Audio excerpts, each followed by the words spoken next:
Hello everybody. Today I would like to discuss one important aspects what we require basically to consider in every step of our process calculations, and that is the significance of units and dimensions. It is noteworthy that if we can take care of units in the proper direction, then the units can take care of us for error free computation, and we chemical engineer, we all must be well conversant with units and dimensions. Let us have a look into the outlines of these modules what I would like to cover: units and dimensions, primary and derived units, dimensional homogeneity, dimensionless groups, dimensional analysis, Buckingham's pi method, illustration of pi method. So, where basically we will be discussing the basics of units and dimensions and what is its importance, and the primary units and derived units, I mean the units what we generally use, how this is getting derived from the primary units, and what are the primary units that can basically be independently measured, and the dimensional homogeneity or consistency, and the dimensionless groups, because the dimensionless groups, these are very important for chemical engineers in designing different chemical process equipments and process operations, and we can conclude also the various findings based on this dimensional analysis and the design considering the different dimensionless groups. Dimensional analysis, so there are several techniques by which the dimensions of a physical phenomenon can be analyzed, like Buckingham's pi method, Rayleigh method. So, here this Buckingham's pi method, this is a well familiar method, well known method, reputed method. So, by which we can analyze the dimensions associated with different physical phenomenon, and the illustration of pi method, I mean the Buckingham's pi method, where basically we will be discussing how this Buckingham's pi method or Buckingham's pi theorem has been applied to operate the different variables associated with the physical phenomenon and to frame up the different dimensionless groups. These are the text or reference books that I have adopted to develop these modules, to develop these particular modules. So, where this Introduction to Chemical Engineering by, this is a very renowned book by S.K. Ghoshal, Sannal and Dattya, and Basic Principles and Calculations in Chemical Engineering by Himmel Blau, Heat and Mass Transfer by R.K. Rajput. Dimensions. Now, what is dimension and what is the significance of this dimension, and what is the role of this dimension in physical quantity, so that or in different contrivance, so that we must know. So, dimension is used to mean the measurable extent of a physical quantity. Dimension, this is a basic concept of measurement such as length, time, mass, temperature. These are the different basic things, so by which we can measure the dimension. So, this is measurable. A dimension is a property that can be measured such as length, time, temperature and mass. The dimension is the magnitude of units. So, this is well known to us. So, any quantity, and if it has the units, so then this quantity that can basically be treated as the dimension, okay, of this of this unit. So, this is the magnitude of unit. Now, unit, what is unit? Any physical quantity can be better characterized by units. Actually, the unit is a way or a means of expressing the dimensions, such as feet or meters per length and hours or minutes per time. It is used as a standard for measurement.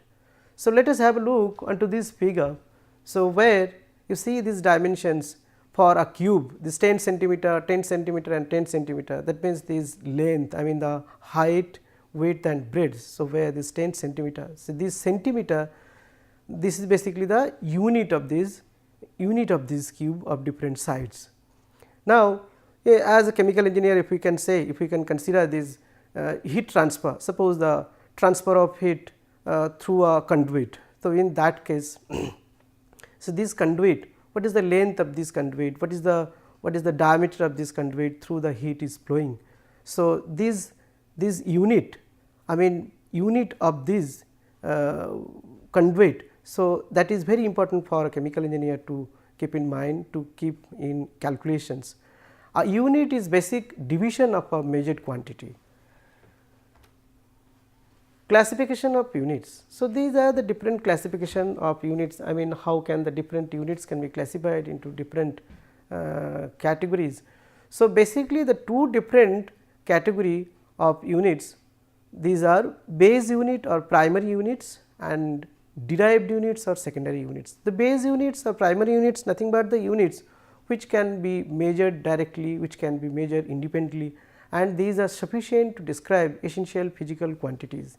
So, these are commonly used as the basis of measurement, for example, kg for mass, meters for length, second for time, Kelvin for temperature. So, these are the four different base units that we are considering and that we can consider for the dimensionless group also. And now, the derived units or secondary units. The derived unit is a combination of two or more primary units. Actually, these derived units, as its name implies, these units are getting derived from the primary units.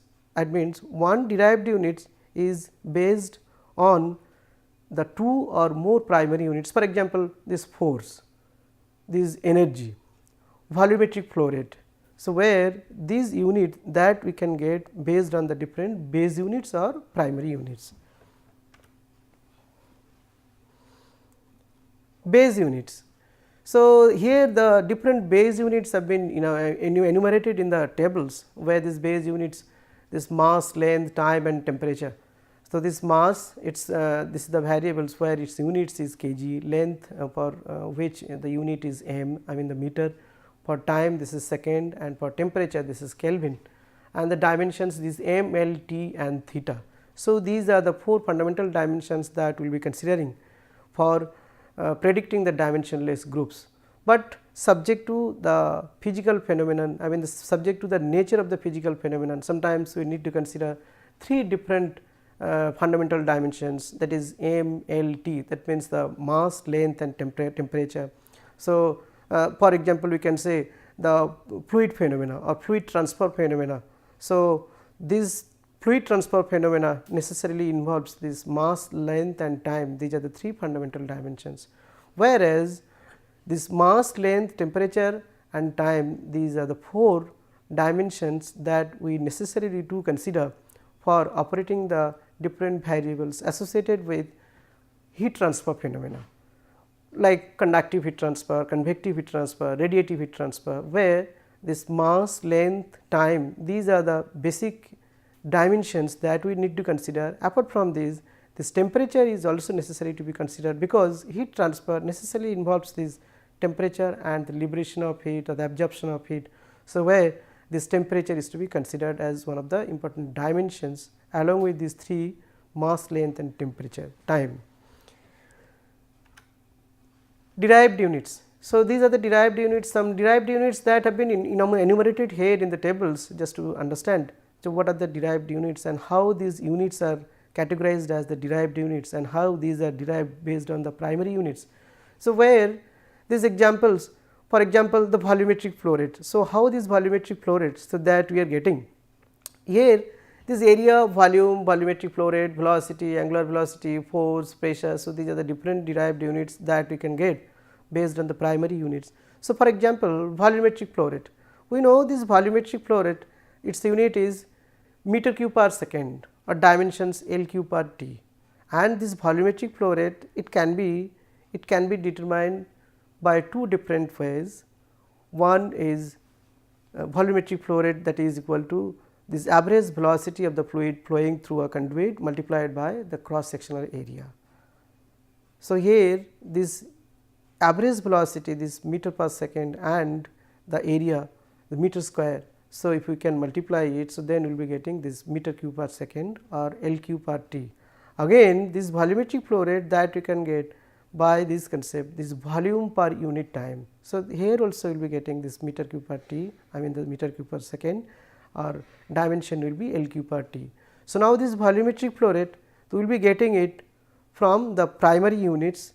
Similarly, the other derived units what have been present in here in the tables, so that are also derived based on the primary units. So, here let us have a look onto the different base derived units, say this moment, work, energy, power, density, dynamic viscosity, kinematic viscosity, specific heat, thermal conductivity. So, these are the units belonging to derived units. Dimensional operations, just here one example has been cited to better understand what is dynamic viscosity and how its units and dimensions have been operated.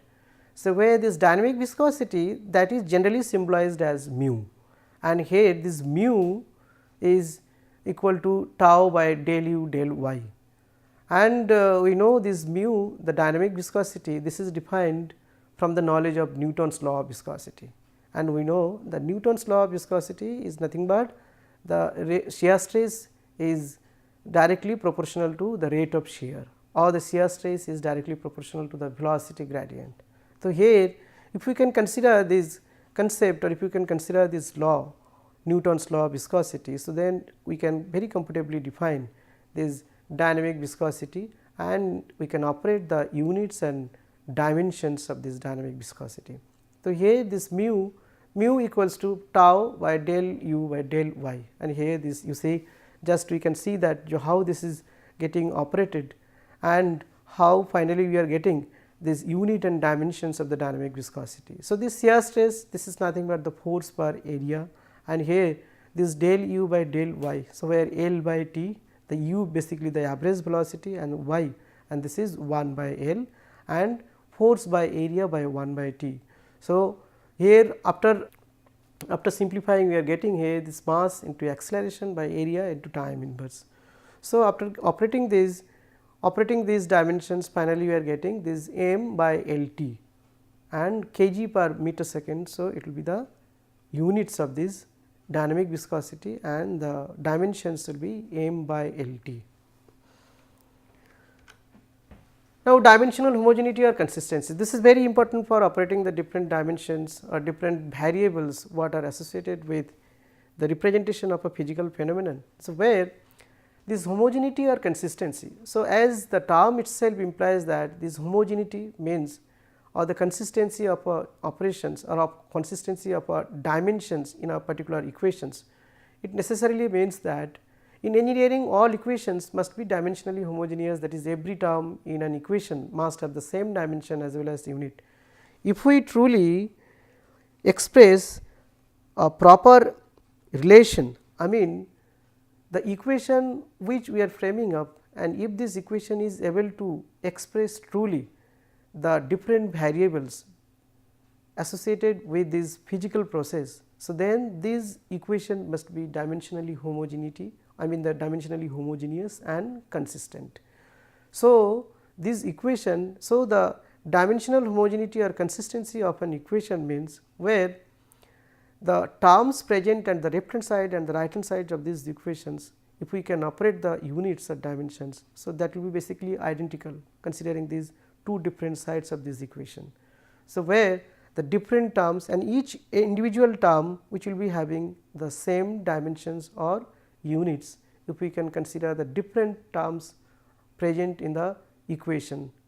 So, here all equations relating physical quantities should be dimensionally consistent, that is when the units on both sides of an equation are worked out, they should be identical. So, we must be keeping in our mind that the dimensions of all the terms present in the equations for a logically expressed equation considering the different variables associated with in this equation or in a physical process.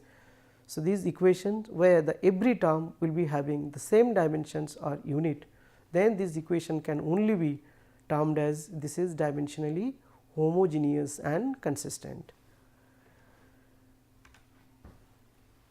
For example, we can place here these equations, the equation for the distance s travelled by a body. Suppose a body that is travelling a distance s in time t and with an initial velocity u with an uniform acceleration f. So, then this is very well known equation, well known mathematical expressions. So that A is equals to ut plus half ft square. Now, let us consider this the equation for checking the dimensional homogeneity or consistency. So, writing these units for each term in these equations, where we can obtain that the left hand side where S, okay, so its unit is m, I mean the meter, and for right hand side so where ut and half ft square. So, if you can put the dimensions or if you can put the units for every term. So, for first term this ut. So, where u the average velocity, so that means this meter per second, and the t the time second. So, if we can operate these units, so we will be getting meter. Similarly, for the second term of this right hand side of these equations where half ft square. So, again this m by a square, that is the unit of f, I mean the acceleration, and the t square, the second square. So, here also this term will be getting this dimension and the unit.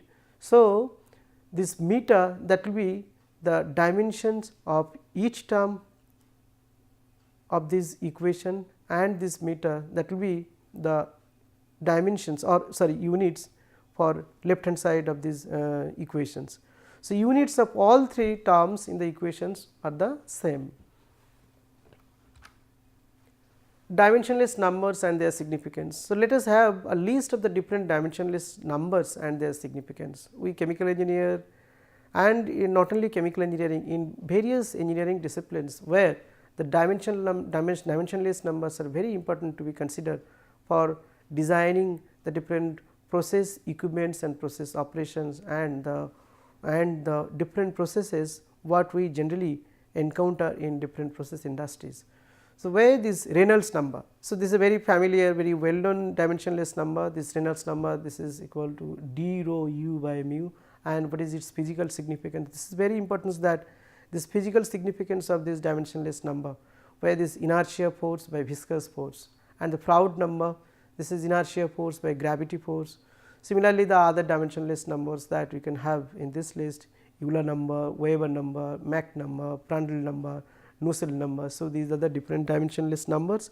And one more thing important to be kept in our mind, that these dimensionless numbers, the actual expressions of this dimensionless number that we must know, because this is very much required to get the confidence in having different dimensionless groups what you are getting, basically the pi terms or pi groups what you are getting after operating these dimensions in different physical phenomenon, where the different dimensional analysis will be employed.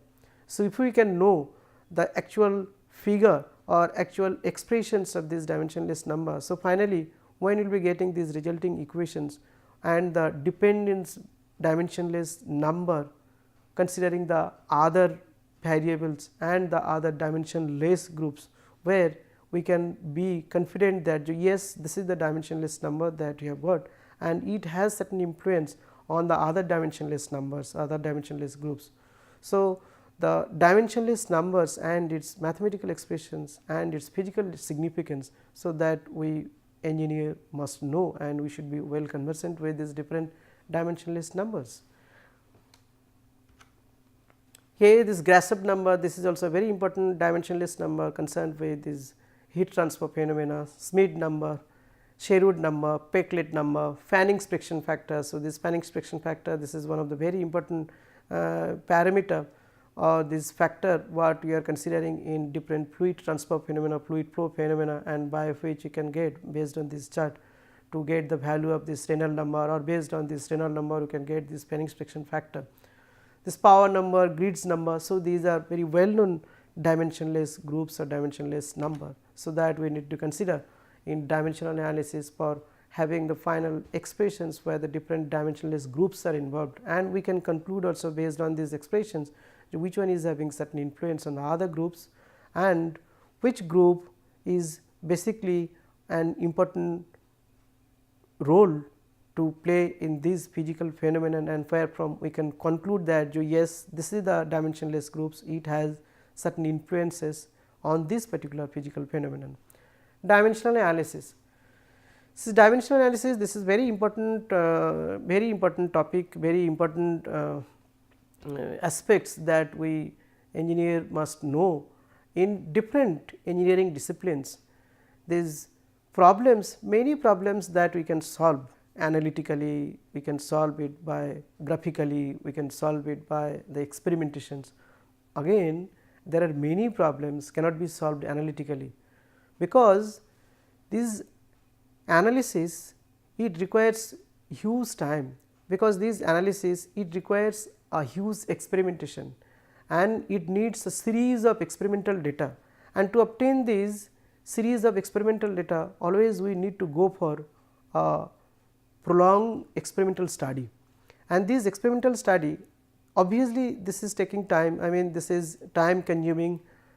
In parallel, it also is expensive and laborious. So, in that case, this dimensional analysis it serves a very useful tool. This is a very systematic procedure by which we can identify the variables in a physical phenomena, and we can correlate the experimental data with the analytical results, and we can frame up different dimensionless groups considering the variables associated with the physical phenomena. So, where the parameters which are affecting this physical phenomenon, so that are generally reduced, and that influences that we do not have to consider that much if we can know the different dimensionless groups.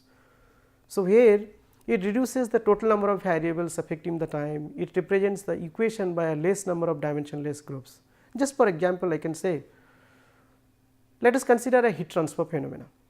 So, where suppose the heat this is flowing through a conduit, and this conduit this is of diameter 25 millimeter, and this heat this is flowing at different velocity. So, now if we can consider this heat flowing through a conduit at this particular diameter, this 25 millimeter diameter conduit, and where if we want to find out the heat transfer coefficient. So, in that case we need to go for a series of experiment varying one parameter, for example, the velocity that we are considering, and that is the variable, and that we are varying while we are keeping other parameters constant, and a series of experiments that we need to go for, because to get the concrete conclusions we need to go for a variation in velocity like 2 meter per second to 30 meter per second. Now, this 2 meter per second to 30 meter per second if we can consider. So, then this 2 meter, 3 meter per second, 4 meter per second, 5 meter per second. So, here up to 30 meter per second. So, these are the different velocity that we will be considering for knowing or for determining this heat transfer coefficient.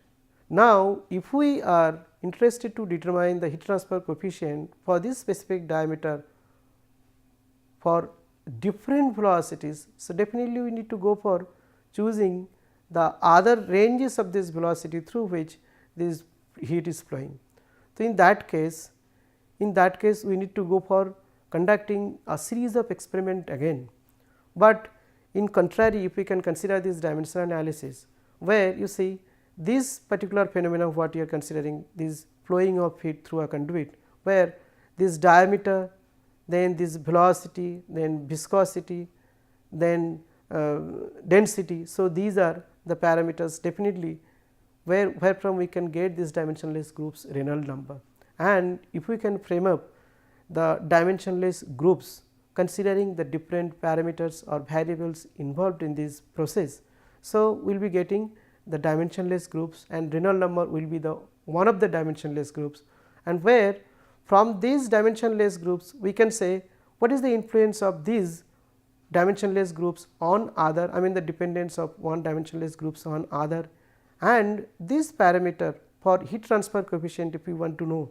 So, in that case we do not have to go for conducting different experiments based on these dimensionless groups, or based on this velocity, based on this diameter. So, we can conclude here what should be the effect and what should be the heat transfer coefficient in this case. Here dimensional analysis this is playing a very dominant role in drawing a very concrete decision. So, we can conclude the major findings, or we can conclude that what is the influence of, what is the effect of different variables on the others, what is the effect of different dimensionless groups on others, what is the dependence of one dimensionless groups on others.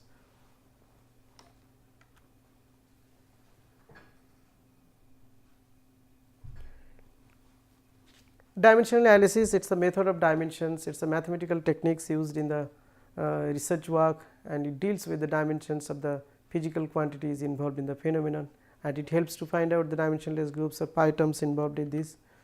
So, now Buckingham's pi theorem. So, let us explain this Buckingham's pi theorem. So, where this theorem is very simple. If a physical phenomenon containing n number of variables and the j number of fundamental dimensions, so the pi term or the dimensionless groups I will be n minus j. So, here this dimensionless number that has been represented by this pi term or pi group. So, here this let x 1, x 2, x 3 are the variables involved in this physical process, where x 1 be the dependent variables and x 2, x 3 are the independent variables on which x 1 depends. Then x 1 is a function of x 2, x 3 and dot x n, and mathematically it is expressed as this x 1 is a function of x 2, x 3 up to x n. Now, here this equation 2 is the dimensionally homogeneous equation, and it contains n variables, and the pi terms, this is generally expressed by this n minus j, and this equation 2 becomes this function of this pi 1, pi 2, pi 3 up to pi n minus 1, where this I equals to n minus j. That means, this number of pi terms equals to n minus j, where n is the number of variables involved in this physical process and j is the number of fundamental dimensions. So, each of the pi term is dimensionless and independent of the systems, and now here this pi 1, pi 2 and pi 3. So, these are the 3 different pi terms that you can get considering these variables, x 1, x 2, x 3, x 4, x 5 and x 6. So, these are the 6 variables, but where the repeating variables that we need to consider, because if we can have a look onto these. So, then these x 2, x 3, x 4, these are the repeating variables, and that will remain present in all the dimensionless groups. Now, what is the procedure for determining this dimensionless pi term? The step 1. So, these are the different steps to be taken care of for finding out these dimensionless groups, where list all the dimensional variables, I mean the different variables what are involved in this physical process to represent. Step 2, select a set of fundamental units or dimensions, I mean the different dimensions, fundamental dimensions are to be considered. List the dimension of all the variables in terms of fundamental units, and step 4, select a set of repeating variables, select of repeating variables. So, this is a very important thing, how to select these repeating variables, and there are some criterions by which we can consider these repeating variables. Step 5, find out the number of dimensionless groups. This is the objective of this process to find out, and step 6, set up dimensional equations combining all the variables selected in the step 4, and finally check to see whether this group obtained is dimensionless. Actually, the dimensionless groups what we are getting finally after combining the different variables associated with this phenomena, whether this group what we are claiming this is dimensionless, whether this is dimensionless or not, that is to be checked after operating these units or dimensions. So, this is the method of selecting repeating variables. The dependent variables should not be selected as repeating variables, and the repeating variables generally selected based on the 3 different properties. One is geometric property, and the second one is kinematic property or flow property, and the third one is dynamic property or fluid property. So, here these 3 different repeating variables, so that we need to consider very carefully. So, we can get the very common form of these dimensionless groups, and this is very important to get confidence. The repeating variables selected should not form a dimensionless groups. The repeating variables together must have the same number of fundamental units. No repeating variables, no 2 repeating variables should have the same dimensions. That means, the repeating variables what you are considering as the repeating variable, I mean the variables what you are considering as the 2 repeating variable, so that should not have the same dimensions. Now, this d v mu, d v rho, l v mu, these are the very common sequence of selecting these repeating variables, or the repeating variables if we can consider. So, then we can get these very common dimensionless groups. So, subject to the ability of, definitely subject to the availability of these variables. So, if these are available in the physical phenomenon to represent, so then we can safely consider these variables as a repeating variables. So, this example that we can illustrate here for the application of these pi theorems, where this pressure drop for the flow of a fluid through a straight horizontal pipe. So, where the different variables that have been considered is length of the pipe, diameter d, the average fluid velocity u, the density rho and the viscosity mu of the fluid. So, now if we consider this fluid transfer phenomena, so where these are the different variables present here to represent this fluid transfer phenomena. So, now this problem it may be written as this delta p, that the pressure drop that is a function of the other variables, and the dimensions of all the quantities are as follows, as we have already mentioned in the steps. What are the steps to be taken into account for finding out these dimensionless groups, and the list all the variables, and we have operated, we have basically operated the dimensions, total number of variables. The total number of variables n equals to 6, and the total number of fundamental units here is m, l, t. So, this is the fluid transfer phenomena. So, where these 3 different fundamental dimensions that we will be considering. Number of repeating variables, here this number of repeating variables are 3. Actually, this is the thing what we have to consider, and based on these 3 different properties we have to consider these repeating variables, this geometric property, kinematic property and the dynamic property. So, here this d, u, rho have been chosen as the repeating variables, and you see this pi 1, pi 2 and pi 3, where this d, u and rho will remain present in all the groups. So, d, u, rho, since it has been considered as the 3 repeating variables, so these are present in all the groups. Now, substituting dimension of the quantities in above expressions, these exponents of m, l and t. So, we are considering these 3 different expressions for the exponents m, l, t, and from these we are getting the coefficients, these a1, b1, c1 and a2, b2, c2 and a3, b3, c3. So, where for the first one we are getting this a1 equals to 0, b1 equals to minus 2, c1 equals to minus 1, and just we are substituting the value of these exponents, we are getting the pi 1 equals to delta p by rho u square, and this is the nothing but the Euler number. Similarly, the other, in the same fashion we will be getting the other pi term or other dimensionless groups, and we have obtained this pi 2 and pi 3, this is mu by du rho, this is very well known, this is the inverse Reynolds number, and L by d, this is also dimensionless. So, finally, we are getting these functional relationships, this pi 1 is a function of pi 2 and pi 3, and where Euler number, this is nothing but the number which is a function of this mu by rho v d and L by d. Now, from this expression we can conclude that the pressure drop in the pipe is a function of only 2 parameters, the Reynolds numbers and the ratio of length to diameter. So, this pressure drop in this pipe through which the fluid is flowing. So, this is depending upon the Reynolds number and the ratio of length to diameter. That means, if the length varies or the diameter varies or the Reynolds number varies, so then this pressure drop that will also go on varying. So, this pressure drop in the pipeline, this is a function of these 2 different dimensionless groups, and this mu by rho v d and L by d. So, this kind of valuable findings that we can have from this dimensional analysis of this Buckingham's pi method. So, this is very important thing, and this is the application of this pi theorem in designing and developing different process equipments and different chemical processes. Thank you very much.